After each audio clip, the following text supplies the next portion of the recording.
आकर्षण से छुटकारा कैसे पाएं, इसके लिए आपको इसका मनोविज्ञान समझना होगा। और आकर्षण का मनोविज्ञान समझने के लिए पहले यह समझना होगा कि इंसान का मन कभी खाली नहीं रहता, कोई ना कोई चीज उसे घेर लेती है। जहां खाली जगह दिखती है वहां कोई ना कोई प्रभाव घुस ही जाता है। तुम सोच रहे हो कि तुम वासना से परेशान हो, पर असल में समस्या वासना नहीं है। समस्या यह है कि तुम अंदर से खाली हो। जब मन खाली होता है तो वो किसी भी दिशा में बह जाता है, कभी वासना की तरफ, कभी धन संपत्ति की तरफ, कभी प्रसिद्धि की तरफ। एक बार जब तुम जड़ से कट गए, एक बार तुम्हारे अंदर एक बड़ा लक्ष्य नहीं रहा, तब तुम किसी ना किसी वस्तु के गुलाम बन जाओगे। ये तो निश्चित है। तुम्हारे अंदर एक आकर्षण हमेशा बना रहेगा, एक खिंचाव, एक तनाव जो तुम्हें खींचता रहेगा। तुम सोचते हो कि सिर्फ वासना ही तुम्हें बहका रही है। नहीं, अगर वासना का प्रभाव ना होता तो तुम किसी और चीज के पीछे भागते। कोई इंसान अगर काम से दूर हो जाए तो वो धन के पीछे भागने लगेगा, धन से दूर हो जाए तो शक्ति के पीछे भागेगा, शक्ति से दूर हो जाए तो प्रसिद्धि के पीछे। तुम बस किसी एक वासना से छुटकारा पाने की सोच रहे हो, जबकि तुम्हें उस मूल का समाधान करना है जो तुम्हें इधर उधर भागने पर मजबूर कर रहा है। एक इंसान जो अंदर से शांत है, जो अंदर से भरपूर है, पूर्ण है, उसके अंदर ऐसे किसी भी बहने की प्रवृत्ति नहीं होती। तुम्हारे अंदर अगर कोई बड़ी चीज नहीं है तो तुम छोटी चीजों के गुलाम अपने आप ही बन जाओगे। तुम सोच रहे हो कि तुम्हें सिर्फ काम से छुटकारा मिल जाए तो सब कुछ ठीक हो जाएगा, पर तुम गलत सोच रहे हो। मान लो किसी तरह से तुम्हारे शरीर से सारी काम वासनाएं हटा दी जाए, कोई दवा, कोई इंजेक्शन या कोई संयम का उपाय करके,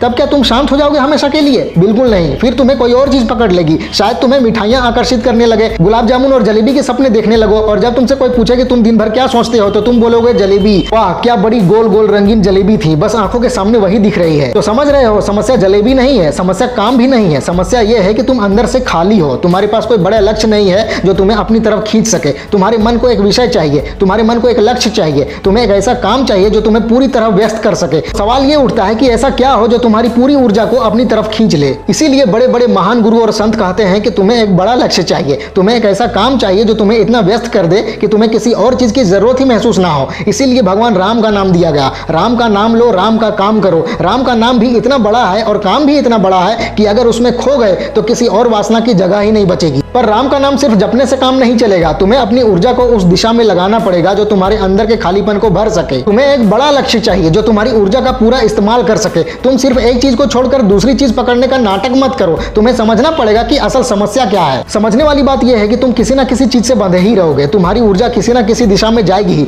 तुम्हारे पास सिर्फ दो रास्ते हैं, या तो तुम अपनी ऊर्जा को एक छोटी वासना में गंवा दो, या फिर एक बड़ी चीज में लगा दो जो तुम्हें एक महान दिशा दे। अगर तुम्हें सच में अपने जीवन में कुछ बदलना है तो तुम्हें एक बड़ा काम करना पड़ेगा। तुम्हें अपनी इच्छा शक्ति को एक नई दिशा में लगाना पड़ेगा। तुम्हें अपने जीवन का एक बड़ा उद्देश्य बनाना पड़ेगा। तब जाके तुम्हारा मन एक सही जगह टिक सकेगा। तब जाके तुम्हें आकर्षण का सही मनोविज्ञान समझ में आएगा। जब तुम एक ऐसे विषय से जुड़ जाओगे जो तुम्हारे अंदर के खालीपन को भर दे, तब तुम्हें किसी और चीज के पीछे भागने की जरूरत ही नहीं महसूस होगी। यह समझो कि बात सिर्फ एक विषय की नहीं है। बात यह नहीं है कि तुम स्त्री के पीछे भाग रहे हो या जलेबी के पीछे। बात यह है कि तुम्हारी सोच का बहाव कहीं ना कहीं जाएगा ही, क्योंकि तुम अभी तक उस स्थिति में नहीं आए जिसमें तुम स्वयं अपने बीच में एक स्थिर और दृढ़ आधार बना सको। ये जो अंदर की खाली जगह है ना, ये भरनी जरूरी है। तुम सोच रहे हो कि तुम्हें सिर्फ एक चीज आकर्षित करती है। नहीं, तुम अपनी ही कहानी देखो ना। एक दिन एक चीज के पीछे भाग रहे हो, दूसरे दिन दूसरी के पीछे। कभी एक विशेष इंसान, कभी एक विशेष वस्तु, कभी एक सपना, कभी एक माया का रंग। तुम्हारा मन एक बहते दरिया की तरह है जो किसी ना किसी मोड़ पर किसी नई बात में उलझने के लिए तैयार है। और जब तक तुम उलझने के लिए तैयार रहोगे तब तक संसार तुम्हें उलझाने के लिए नए नए विषय देता रहेगा। आज एक चीज मिल गई तो थोड़ी देर के लिए तुम्हारा मन शांत हो जाएगा, लेकिन फिर थोड़ी देर बाद कोई नया आकर्षण आ जाएगा, क्योंकि तुमने अभी तक अंदर से पूरा होने का प्रयास ही नहीं किया। तुम्हें किसी ना किसी चीज का सहारा लेना होगा जो तुम्हारे अंदर की खाली जगह को भर सके। आज स्त्री आकर्षित करती है, कल धन आकर्षित करेगा, परसों लोकप्रियता, उसके बाद नाम, उसके बाद शक्ति।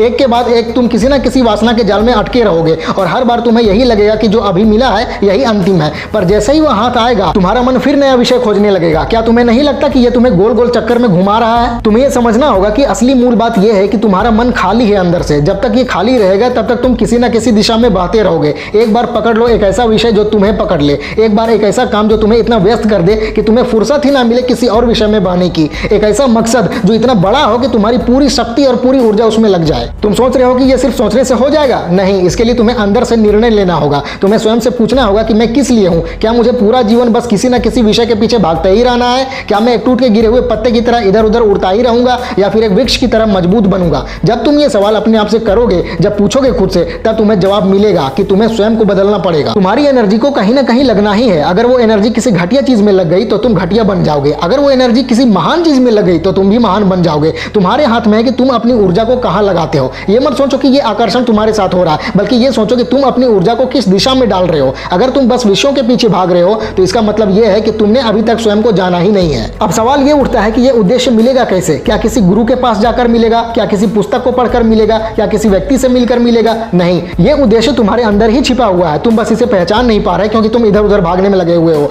जब तक तुम भागना बंद नहीं करोगे तब तक यह उद्देश्य तुम्हें दिखेगा ही नहीं। एक बार ठहर जाओ, एक बार रुक जाओ, एक बार सोचो कि जो भी तुम्हारे साथ हो रहा है उसका असली कारण क्या है। तुम्हें तुरंत समझ में आ जाएगा कि असली कारण तुम्हारे अंदर से खाली होना है। और जब तुम ये समझ जाओगे तब तुम्हें यह भी समझ में आ जाएगा कि अब तुम्हें नया दिशा चाहिए, एक नया दृष्टिकोण चाहिए, तुम्हें एक नया जीवन चाहिए जो किसी भी बाहरी विषय के आकर्षण पर टिका ना हो बल्कि किसी सच्चे और बड़े उद्देश्य पर आधारित हो। तो अब सवाल यह है कि क्या तुम तैयार हो? क्या तुम सच में समझना चाहते हो कि जीवन का असली उद्देश्य क्या है? क्या तुम बस छोटी मोटी चीजों के पीछे भागना छोड़कर किसी महान चीज के पीछे जा सकते हो? क्या तुम स्वयं को इतना बदल सकते हो कि दुनिया तुम्हारे आकर्षण में आए, ना कि तुम दुनिया के आकर्षण में? जब तुम्हें यह समझ में आ जाएगा तब तुम्हें किसी भी विषय का आकर्षण रोकने की जरूरत नहीं पड़ेगी। तुम स्वयं एक ऐसे शक्ति के स्रोत बन जाओगे कि तुमसे बड़ा आकर्षण और कोई नहीं होगा। तुम्हें दुनिया की कोई भी चीज अपनी तरफ खींच नहीं पाएगी क्योंकि तुम स्वयं एक ऐसे वृक्ष बन जाओगे जो अपनी जड़ों से जुड़ा होगा। और जब एक व्यक्ति अपनी जड़ों से जुड़ा होता है तब कोई भी तूफान उसे हिला नहीं सकता। तो चुनो अपनी दिशा। क्या तुम जीवन भर किसी भी विषय के पीछे बस भागते ही रहना चाहते हो या फिर तुम एक ऐसे जीवन का निर्माण करना चाहते हो जो स्वयं में एक मिसाल हो? फैला दो पूरा। वीडियो अच्छी लगे तो लाइक करो, कमेंट करो और चैनल को सब्सक्राइब करके बेल आइकन जरूर दबा लेना। मिलते हैं अगले वीडियो में। Wish you all the very best.